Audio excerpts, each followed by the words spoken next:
Welcome to Introduction to Project Management, Quality Management. This is Lecture A. Quality is an elusive but essential component and consideration in any project. This unit will cover quality management planning and key characteristics of quality assurance, as well as its impact on project management. The lecture will focus on all three objectives. The objectives for quality management are to develop a quality management plan, perform quality assurance, apply quality tools. What is quality? There are many definitions of the term quality. This section will provide several definitions. Quality is the suitability of procedures, processes, and systems in relation to the strategic objectives.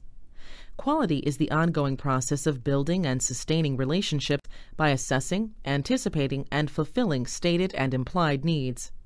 Wikipedia correctly states, "Quality in business, engineering, and manufacturing has a pragmatic interpretation as the non-inferiority or superiority of something." Quality is a perceptual, conditional, and somewhat subjective attribute and may be understood differently by different people. Consumers may focus on the specification quality of a product, service, or how it compares to competitors in the marketplace.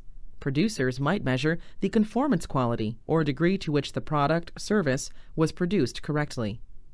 The Institute of Medicine defines 6 characteristics of high-quality care. Care must be safe. Care must be effective and reliable. Care must be patient-centered. Care must be timely. Care must be efficient. And care must be equitable. Many people and organizations are confused about the difference between quality assurance, QA, and quality control, QC. They are closely related, but they are different concepts. Quality assurance applies to a process. It is a set of activities designed to ensure that the development and/or maintenance process is adequate to ensure a system will meet its objectives. Quality control applies to a product. It is a set of activities designed to evaluate a developed work product. The quality assurance system is used to monitor and develop the operations in a systematic way. A quality assurance system describes the operational starting points and processes, the operation-related matters to be monitored and evaluated, and the methods, procedures, and tools to be used in development activities. Your product is care of your patients. Controlling cost to the patient by designing the best system that you can is an example of quality control.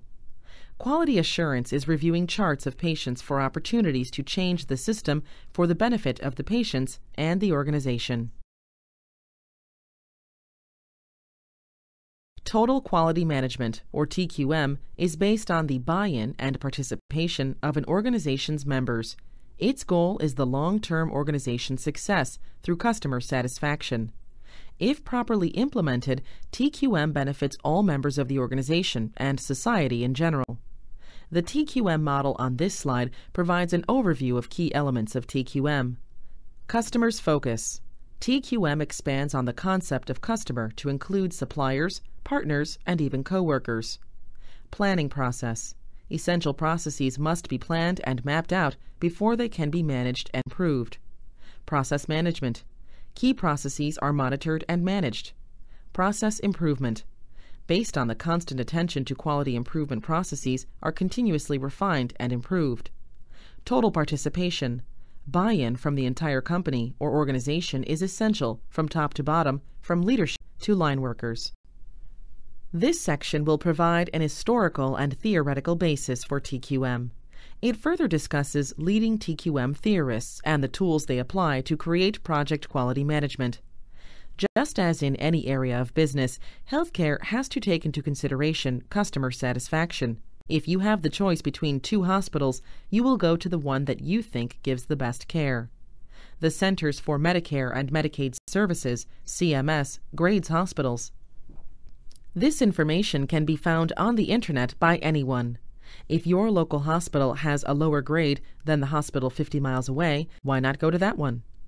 Many hospitals now offer valet service for car parking, mix and match menu choices, and on-demand movies in the room just to increase customer satisfaction. Dr. W. Edwards Deming taught that by, quote, adopting appropriate principles of management, organizations can increase quality and simultaneously reduce costs. This is done by reducing waste, rework, staff attrition, and litigation, and at the same time increasing customer loyalty. The key is to practice continual improvement and think of manufacturing as a system, not as bits and pieces. End quote. McGraw, Gupta, McCluskey, and Sanborn, 2010. Deming advocated that all managers need to have what he called a system of profound knowledge, consisting of 4 parts and providing the foundation of his 14 points, which will be addressed on the next slide. The 4 key points of the system of profound knowledge are: appreciation of a system. This involves understanding the overall processes involving suppliers, producers, and customers or recipients of goods and services. Knowledge of variation. This involves understanding the range and causes of variation in quality and the use of statistical sampling in measurements. Theory of knowledge. This refers to the concepts explaining knowledge and the limits of what can be known. Knowledge of psychology. This area refers to concepts of human nature and their importance in impacting quality. Deming, 2000.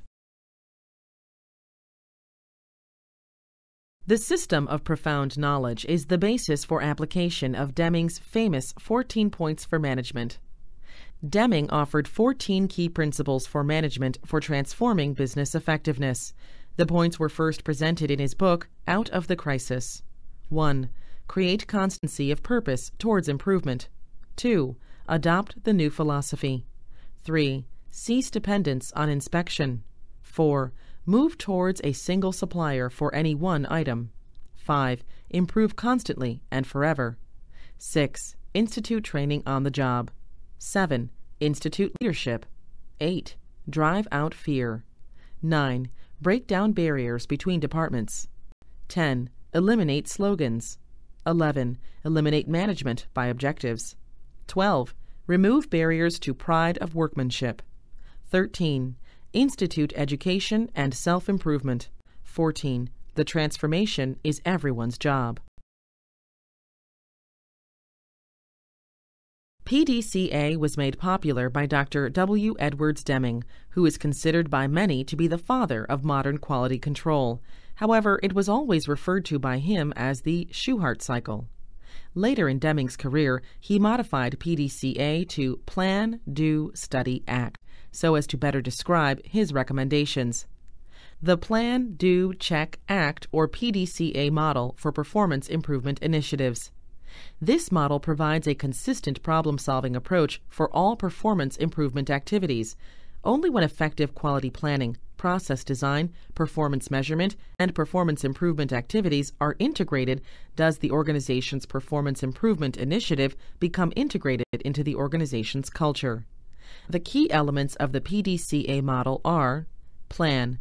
Establish the objectives and processes necessary to deliver results in accordance with the expected output.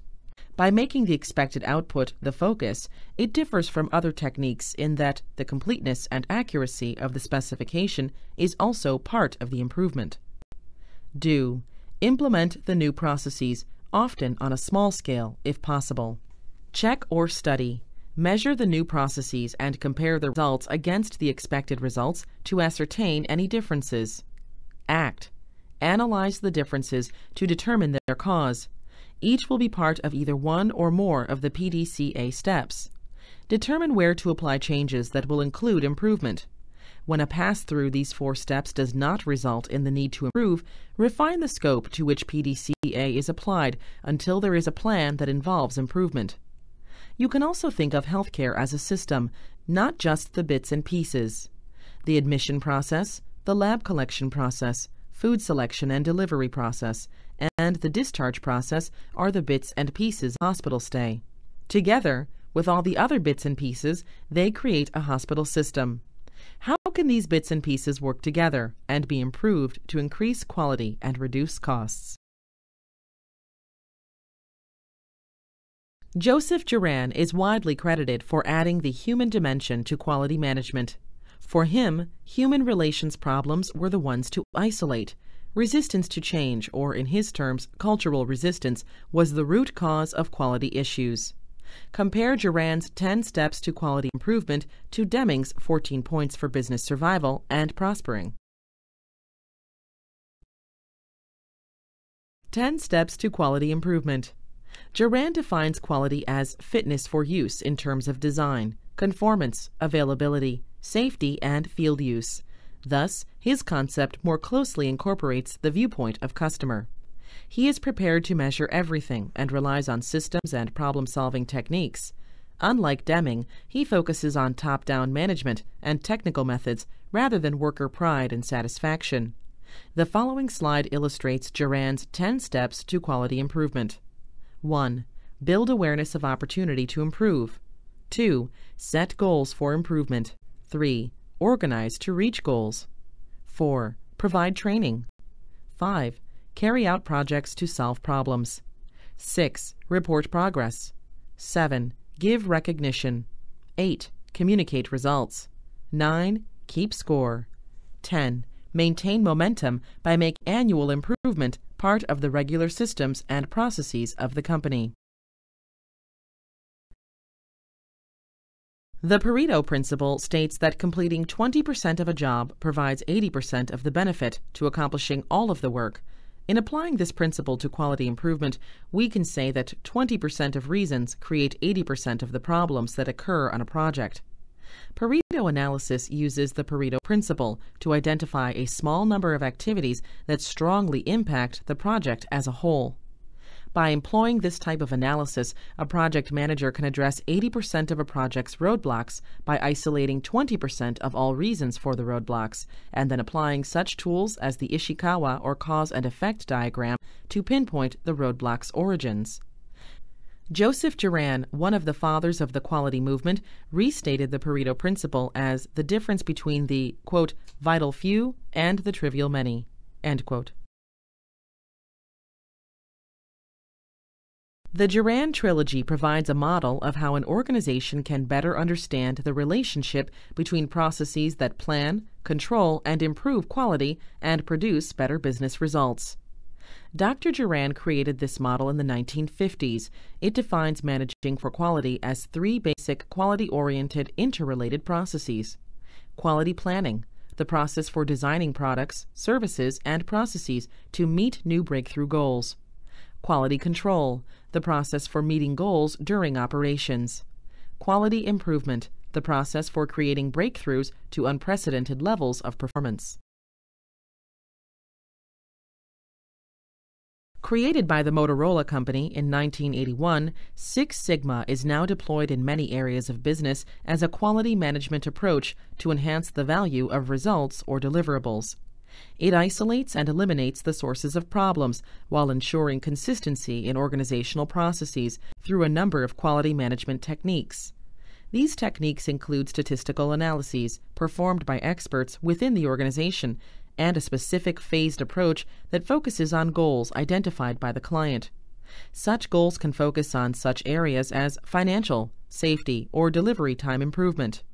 The term sigma defines the percentage of a process's error-free outcomes, so Six Sigma indicates a healthy process that should provide outcomes that are nearly 100% devoid of defect. Quality management versus total quality management. It is important to understand the difference between quality management and total quality management. The list on this slide illustrates the differences.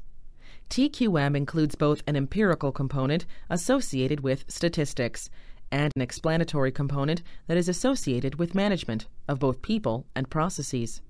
The terms hard and soft are commonly used to represent these two components. TQM brought recognition to the fact that tasks can be categorized as value-adding or not. The obvious corollary is that non-value-adding tasks would be eliminated and the value-adding ones improved.